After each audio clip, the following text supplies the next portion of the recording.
হ্যাঁ তুমি আসছো, আচ্ছা ঠিক আছে ঠিক আছে, তুমি এসো, আমি এই কথাটা গিয়ে তোমার জামাইকে জানাই। হ্যাঁ ঠিক আছে। কই গো, বলছি তুমি জানো আমার মা আসছে। হ্যাঁ এ কি বলছো? তোমার মা যে কদিন আগে এসেছিল আবার আসছে? হ্যাঁ আসছে, তাতে তোমার কি? হ্যাঁ আমার মা আসলেই তোমার গা জ্বলে না, যত সব। তা জ্বলবে না গা শালা, ওরা শাশুড়ি তো নয় শালা, রাক্ষসী রাক্ষসী।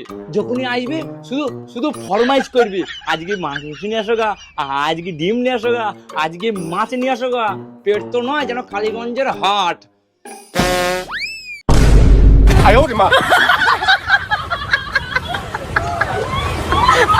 আরে পূজা, এ পূজা কোথায় গেলি রে?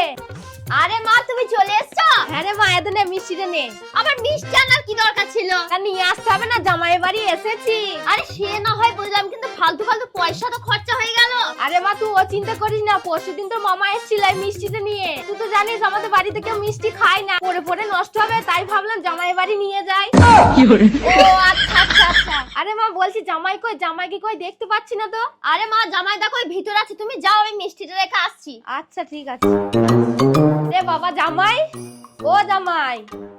আরে চলে এসেছেন শাশুড়ি মা? তা বলি বাবা তুমি দাঁড়িয়ে থাকলে কেন? তাড়াতাড়ি বাজারে যাও, এখন আমি 7-8 মাস থাকবো, গিয়ে বাজার হাট করে এনে দাও। কেন, শ্বশুর মশাই দিচ্ছে না নাকি?